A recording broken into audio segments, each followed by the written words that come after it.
جس کو سب تسلیم کرتے ہو کہ ہاں واقعی یہ ضرورت ہے اور اس کے بغیر ملک چلتا نہیں ہے. ایک تو بات ہے کہ ضرورت ٹیکس کی.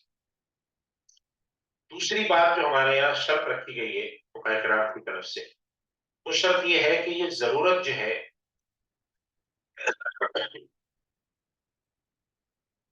اگر ضرورت پوری ہو جائے تو ٹیکس لینا بند کر دیا جائے. اچھا آپ نے دیکھا ہوگا ہمارے یہاں ایسا بھی نہیں ہوتا، بلکہ آپ نے سوچا ایسا بھی کبھی دنیا میں ہوتا ہے تو ہوتا ہے کہ دنیا میں کوئی خاص حالات کی وجہ سے ٹیکس لگتے ہیں. مثال کے طور پہ آپ نے دیکھا کہ آفات کی وجہ سے ٹیکس لگایا حکومت نے 2 سال کے لیے کہ ہمارے یہاں سیلاب آنے کی وجہ سے ہمارا ڈیم تباہ ہو گیا ہے، اس ڈیم کو بنانا بہت ضروری ہے اور اس کے لیے ہمیں کوئی 100 ارب روپے چاہیے اور وہ اکٹھے نہیں ہو سکتے. تو 2 سال کے لیے لوگوں کے اوپر ڈیم فنڈ، پاکستان میں ڈیم فنڈ بھی قائم ہوا تھا، تو یاد ہے. ہمارے یہاں چونکہ نظم اچھا نہیں ہے تو وہ چیزیں ادھر ادھر ہو جاتی ہیں، ورنہ طریقہ یہی ہے کام کرنے. دیکھیں میں اس کی ایک مثال دیتا ہوں اس بات سے. اگر آپ کوئی کام کرنا چاہتے ہیں کہ یہاں جانے کے دور میں کوئی کام ہو، اس کا درست طریقہ یہ ہوتا ہے کہ طلبہ میں سے 2-3 کو آپ لے کر ان کی ذمہ داری لگاتے ہیں کہ آپ یہ کام نپٹائیں گے، کہتے ہیں کمیٹی بنانا. تو کام کرنے کا طریقہ ہوتا ہے کہ کمیٹی بنائی جائے، اور نہ کرنے کے لیے بھی کمیٹی بنتی ہے. ایسا بھی ہوتا ہے حکومت میں اگر کوئی کام نہ کرنا ہو تو ایک کمیٹی بنا دیتے ہیں، اس کمیٹی کا کام ہے کام نہیں ہونے دینا ہے. اس لیے یہ بات یاد رکھیں کہ کام کرنے کا جو طریقہ ہے بے آئینی اس طریقے کو کام اس طریقے سے کام کر کے کام کو ٹالا بھی جاتا ہے. اگر آپ ایک ڈیم بنانا چاہتے ہیں اس کے لیے پیسے جمع کرنے ہیں تو آپ نے ایک عارضی ٹیکس لگایا، ڈیم کے پیسے آپ کے پاس آ گئے، پورے ہو گئے، آپ کو مثال کے طور پہ 100 ارب روپے چاہیے تھے، آپ نے اضافی ٹیکس لگایا، 2 سال میں 100 ارب روپے پورے ہو گئے، آپ نے اعلان کر دیا ٹیکس ختم. یہ وہ مطلب ہے جو ہمارے یہاں فقہا کہتے ہیں کہ ضرورت کی حد تک ٹیکس لگے. تو ضرورت ساری دنیا تسلیم کر، یعنی ساری دنیا یہ بات کہتی ہے کہ حکومت کے پاس ایسا ٹیکس لگانے کا اختیار نہیں ہے کہ حکومت سوچ رہی ہو کہ چلو جی پیسے جمع کر کے رکھو اپنے پاس. نہیں، جو ضرورتیں لوگوں کی وہ پوری کریں، اور اگر آپ سمجھتے ہیں ضرورتیں کم ٹیکس سے پوری ہوتی ہے تو ٹیکس کو کم کر دیں. یا حکومت کے وسائل بڑھ گئے فرض کریں، بہت سارے دنیا میں ایسے ملک ہیں جن کے ایکسپورٹ پہلے کم تھی اب زیادہ ہو گئی، ایکسپورٹ کے اوپر انہوں نے کچھ پیسہ زیادہ آ گیا، انہوں نے کہا جی فلاں چیز کم کرو. ایک تو ہے ضرورت کا. دوسری بات یہ ہے کہ ہمارے یہاں فقہاء کرام یہ فرماتے ہیں کہ اموال المسلمین کا جو حکم ہے بڑی اہم بات ہے. اموال المسلمین کا حکم مال الیتیم کا ہے. اللہ تعالیٰ قرآن کریم میں کیا فرماتے ہیں؟ ان الذین یأکلون اموال الیتامی ظلما انما یأکلون فی بطونہم نارا.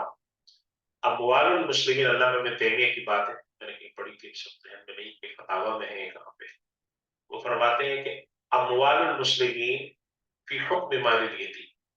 اس کا مطلب کیا ہے کہ اللہ تعالیٰ فرماتے ہیں من کان غنیا فلیستعفف ومن کان فقیرا فلیأکل بالمعروف.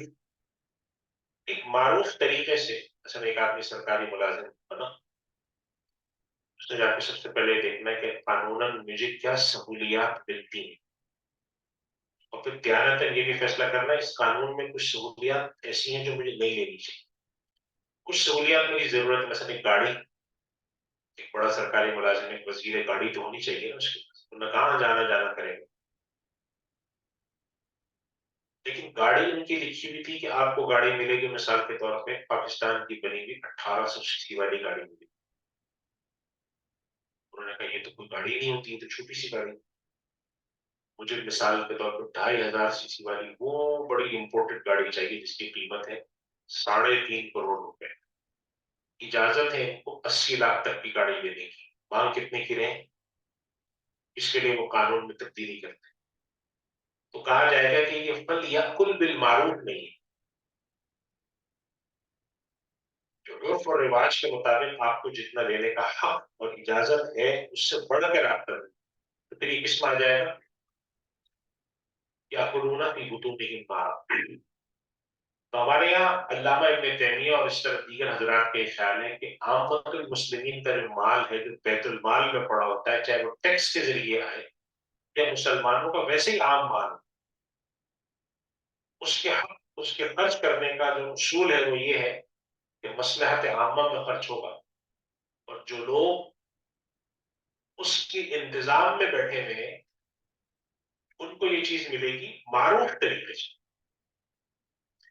تو ٹیکس کے بارے میں یہ دو بنیادی باتیں جو ہیں جو مجھے عرض کرنی تھی، ایک تو یہ کہ تصور ٹیکس کا ہمارے یہاں قدیم فقہا کے اور آج کے فقہا میں فرق ہے، دوسرا یہ کہ آج کے فقہا نے جو شرط رکھی ہے کہ ضرورت کی حد تک ہو، اور اس میں سے جو اخراجات ہیں وہ عرف اور رواج کے مطابق مناسب طریقے سے اعتدال کے ساتھ نکالے جائیں۔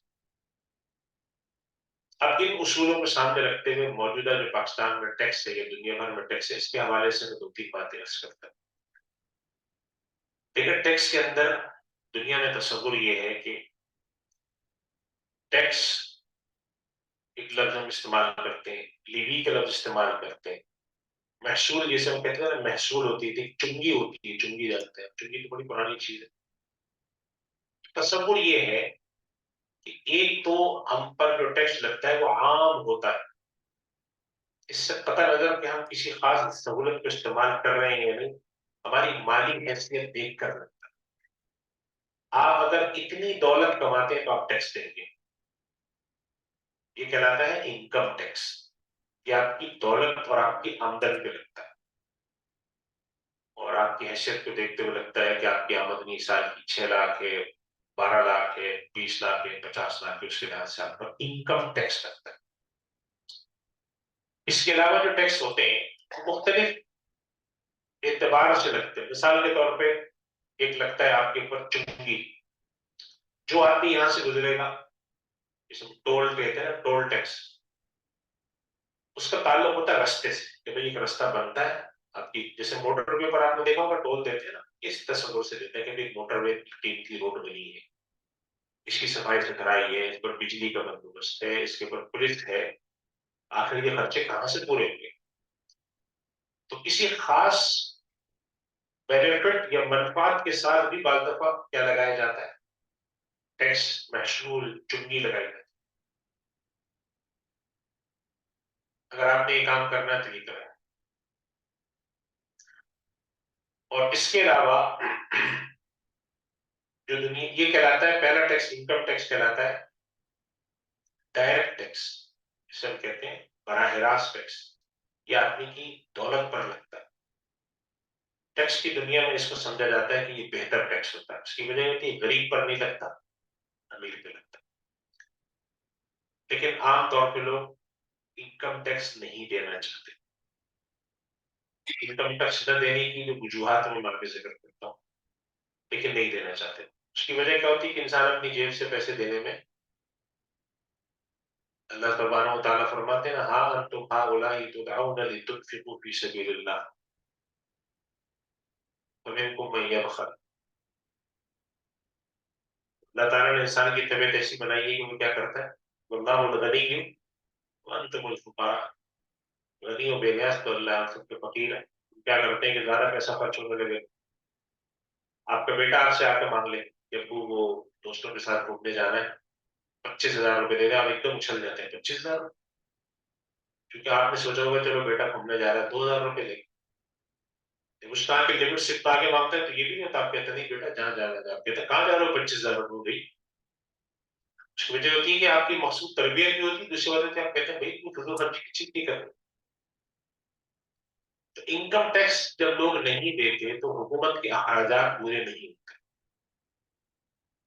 اس کے بجائے ایک اور طریقہ ٹیکس لگانے کا ہے، وہ کہلاتا ہے انڈائریکٹ ٹیکس۔ انڈائریکٹ ٹیکس کا مطلب یہ ہوتا ہے کہ وہ آپ کی دولت کے اوپر نہیں لگتا، بلکہ آپ جو زندگی گزر بسر کر رہے ہیں اس کے اندر لگتا ہے، اور عام طور پہ وہ لگتا ہے خرید و فروخت پہ۔ لہٰذا آپ دیکھیں کہ پاکستان میں ایک چیز کہلاتی ہے سیلز ٹیکس۔ سیلز ٹیکس کا مطلب کیا ہے کہ پاکستان میں جو آدمی صبح اٹھتا ہے، چاہے وہ ایک ارب پتی آدمی ہو یا ایک بالکل فقیر ہو، صبح اٹھتے ہی اس کی خرید اور فروخت شروع ہو جاتی ہے۔ کچھ نہیں کرے گا تو جا کے ہوٹل پہ بیٹھ کے چائے پراٹھا تو کرے، پراٹھا کھائے گا، چائے پیے گا، تو سیلز ٹیکس کا تصور یہ ہے کہ سیلز ٹیکس انسان کو اللہ تعالیٰ نے خرید اور فروخت معاملات کے اندر رکھا ہے. تو انسان جب معاملہ کرے چاہے وہ خرید و فروخت ہو جسے ہم فقہ کی تعبیر میں کہتے ہیں عقد معاوضہ کرے, چاہے خرید و فروخت ہو چاہے وہ کرایہ داری ہو, اس کے اوپر ایک ٹیکس لگا دیا جائے. اس ٹیکس کے ذریعے کیا ہوگا کہ اس ملک میں اگر صبح اٹھنے کے بعد آج 1 ارب چیزیں بکی, 1 ارب چیزیں, اس ارب چیزوں پر اگر 2 روپے ٹیکس ہے تو حکومت کے پاس آج کتنی انکم ہوئی؟ 2 روپے.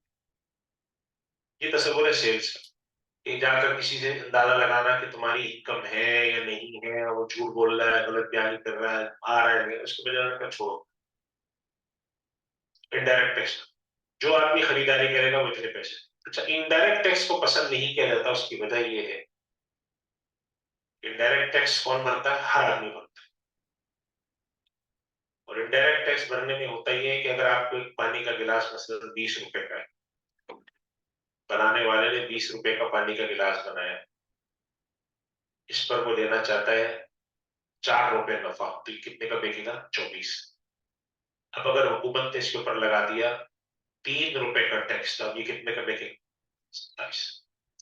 تو جو بیچنے والا ہے وہ اپنے نفے میں سے نہیں دے گا ٹیکس, وہ کیا کرے گا؟ خریدنے والے سے لے گا. سیلس ٹیکس کا مطلب کیا ہے؟ بیچنے والا خریدنے والے سے کیا ٹیکس دو. انہوں نے پوچھا کہاں جائے گا ٹیکس, دے تو حکومت کو.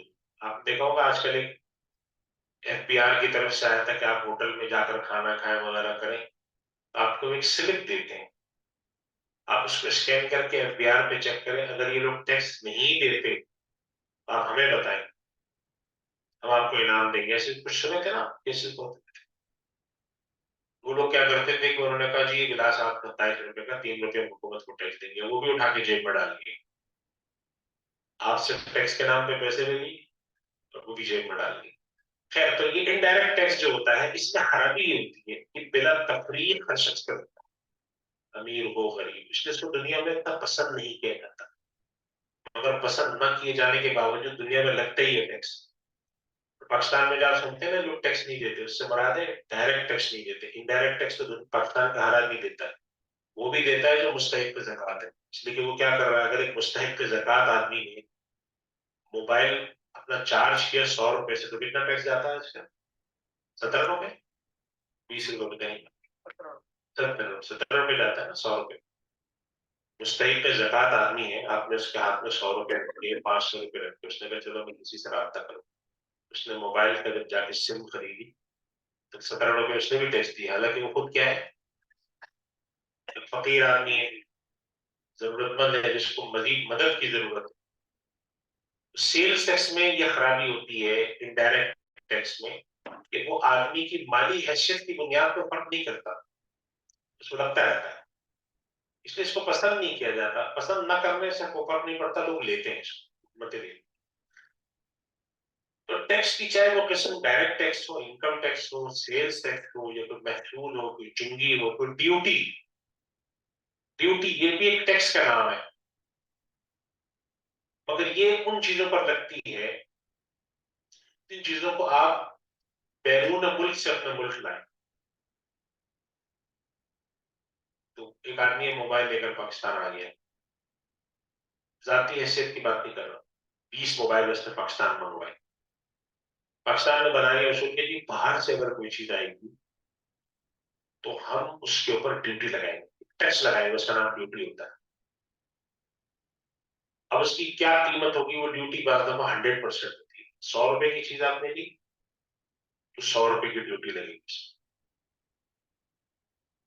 اسی وجہ سے ہمارے یہاں ایک تصور ہے, آپ لوگوں نے شاید نام سنا, جس میں ہم کہتے ہیں انڈر انوائسنگ, جھوٹی رسید بنانا. جھوٹی رسید کیسے بناتے ہیں, وہاں کر کہتے ہیں یہ موبائل فون میں نے 25,000 کا خریدا ہے, حالانکہ خریدا ہوتا ہے 3 لاکھ کا. تو 25,000 کا موبائل فون, اور اگر اس پہ 100% ٹیکس لگے گا تو اس پر ٹیکس کتنا دینا پڑے گا آپ کو؟ 25,000. اور اگر آپ یہاں پہ شو کر دیں گے 3 لاکھ کا موبائل ہے تو ٹیکس کتنا دینا پڑے گا؟ 3 لاکھ. تو لوگ بعض دفعہ جھوٹی رسید بناتے ہیں, اور جو سامنے بیٹھا ہوا آدمی ہوتا ہے وہ بھی کوئی سیدھا تو نہیں ہوتا, اس کو بھی پتا ہوتا ہے. تو کہتا ہے دیکھیں آپ نے جو مجھے ایڈوائس دی یہ تو ہے غلط، لیکن میں آپ کے ساتھ بھاؤ تاؤ کر لوں، آپ مجھے کچھ پیسے دے دیں. تو اس کے آگے مسئلہ میں تھوڑا سا کروں گا، انڈر انوائسنگ وغیرہ اس کے. لیکن یہ جو بات سمجھ میں آپ کو نا، ٹیکس ہو چاہے ڈائریکٹ ہو انڈائریکٹ ہو، ڈیوٹی ہو لیوی ہو، یہ مختلف قسم کی نوعیت کے ٹیکس ہے جس کا مقصود یہ ہوتا ہے کہ حکومت کے پاس پیسے آئیں اور حکومت اپنی جو ضروریات ہیں، پورے ملک کا سیکورٹی سسٹم ہے، فوج کے اخراجات ہیں، پولیس کے اخراجات ہیں، عدالت کے اخراجات ہیں، حکومتوں کے اخراجات ہیں، پھر ڈیولپمنٹ ہے، روڈیں بنانا، پل بننا، یہ سب چیزیں جو ہیں یہ ایسے تو نہیں بنتی. ان کے لیے پیسے ہمیں کہاں سے آئیں گے؟ لوگوں سے ہم پیسے لیں گے، لوگوں کو کریں گے. یہ ہے تصور ٹیکس کا ساری دنیا میں. اب اس کی نوعیتیں تھوڑی سی مختلف ہیں، کہیں پر کچھ ہے، کہیں پر زیادہ ہے، کہیں پر اس کا کچھ مختلف نام ہے اپنے مختلف فیچر کی وجہ سے. میں اس کی ایک چھوٹی سی مثال اکثر اپنے طلبا کو دیتا ہوں، ہے تو بڑی چھوٹی سی سادہ سی مثال، لیکن یہ کہ سادہ مثال سے بات سمجھنے میں آسانی. آپ آٹا، گندم، اللہ تعالیٰ نے گندم کرنے کی گندم پیس کے آپ آٹا بناتے ہیں. آٹے سے آپ چپاتی بھی بناتے ہیں، تندوری بھی بناتے ہیں، پراٹھا بھی بناتے ہیں، کچوری بھی بناتے ہیں، پوری بھی بناتے ہیں. سب چیزیں کس سے بنتی؟ آٹے سے بنتی. لیکن سب چیزوں کی نوعیت الگ الگ ہے. تو تصور ٹیکس کا ٹیکس ہے، نوعیتیں الگ الگ ہو سکتی ہے، لیکن اصل تصور کیا؟ لوگوں سے پیسے لے کر لوگوں کے اوپر خرچ کرنا، لوگوں کی براہ راست ضرورتوں پہ خرچ کرنا، اور لوگوں کی فیوچر کی مستقبل کی ضرورتوں پہ خرچ کرنا، انتظام پہ خرچ کرنا. یہ تصور ہے ٹیکس کا. ہمارے یہاں فقہائے کرام جدید جتنے بھی ہمارے فقہاء ہیں موجودہ، ہماری جو مجامع فقہیہ ہیں، ان سب نے ٹیکس لگانے کی اجازت دی ہے ان شرائط کے ساتھ. نمبر ایک، ضرورت سے زیادہ نہ لگایا جائے. نمبر دو، اس کو طریقے سے خرچ کیا جائے، منصفانہ عادلانہ خرچ. ضرورت سے زیادہ لگانے کی صورت میں اس کو کہتے ہیں ظالمانہ ٹیکس. دوسری بات یہ کہ اگر کہیں ضرورت زیادہ ہے تو ٹیکس لگاتے وقت یہ ضرور دیکھا جائے کہ لوگوں کا اس کا تحمل ہے یا نہیں. تو عادلانہ ٹیکس لگے، منصفانہ عادلانہ، جو پیسہ اس سے آتا ہو اس کو دیانت داری سے خرچ کیا جائے، یتیم کے مال کی طرح اس کو سمجھ کر خرچ کیا جائے. اور آخری بات یہ ہے اس میں ٹیکس کے بارے میں کہ بد انتظامی اور ایسی چیزیں جن کی وجہ سے ٹیکس بڑھ رہا ہوتا ہے اس کو بھی کم کرنے کی کوشش کی.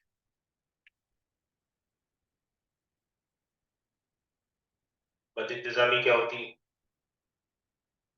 مثال کے طور پہ آپ نے دیکھا کہ فلیٹ کی یونین کی مثال دیتا ہوں پھر آپ کے پاس. فلیٹ کے اندر روزانہ کوئی بلب جل جاتا ہے، کبھی کچھ ہو جاتا ہے، تو ان سے پوچھا جاتا ہے کہ بھائی یہ ہر دوسرے دن ہمارے یہاں 8-10 بلب جلے ہوئے ہوتے ہیں، لوگوں کے اندر نہیں جلتے، کیا وجہ ہے؟ الیکٹریشین کو بلا، اس نے کہا آپ کی وائرنگ خراب، وائرنگ آپ تبدیل کریں، بلب جلنا بند ہو جائے. تو ان سے پوچھتے ہیں کہ یار ہر مہینے آپ بلب لے کر آ جاتے ہیں، تار بدلوا دو بھائی. وہ تار نہیں بدلوا رہے، تو آپ نے تھوڑی کھوج لگائی، پتا چلا کہ بلب لانے میں ان کا تھوڑا سا فائدہ ہے، 4 پیسے اپنی جیب میں ڈال لیتے ہیں. اگر تار بدل دیں گے تو بلب آنا بند ہو جائے گی. تو بد انتظامی یہ ہوتی ہے، بد انتظامی کو ختم کرنے کی طرف توجہ دی جائے بیڈ گورننس کی. اس کی وجہ یہ ہوتی ہے کہ بیڈ گورننس اگر ختم نہ ہو تو ٹیکس کی ضرورتیں بڑھتی ہیں، گھٹتی نہیں ہیں. ٹھیک ہے، تو یہ ہے بنیادی مسئلہ. اب ہم آ جاتے ہیں پاکستان کا جو ٹیکس کا نظام ہے یہ پوری دنیا کا، اس کے اندر شرم، اس کے اندر مسائل کیا ہیں اور ان کے شرعی احکام پر کیا بات ہو سکتی ہے. لیکن ٹیکس کی کلیکشن میں 3 مسائل ہیں، 3 بنیادی میں بیان کر چکا ہوں، وہی ہے لیکن انتظامی طور پہ بیان. پہلا مسئلہ یہ کہ ٹیکس کی جو شرح ہے لگانے کی، شرح ٹیکس، اس کے اندر کوئی اعتدال نہیں ہے. کم بھی لگ رہا ہے، زیادہ بھی لگ رہا ہے، اور 50 طرح کے ٹیکس لگے ہوئے ہیں. بحیثیت مجموعی ٹیکس کا جو اپنا نظام ہے اس کے اندر بھی بڑی خرابی ہے، اس کو بہتر کرنے کی ضرورت. دوسرا مسئلہ ہے ٹیکس کے وصولی کا نظام.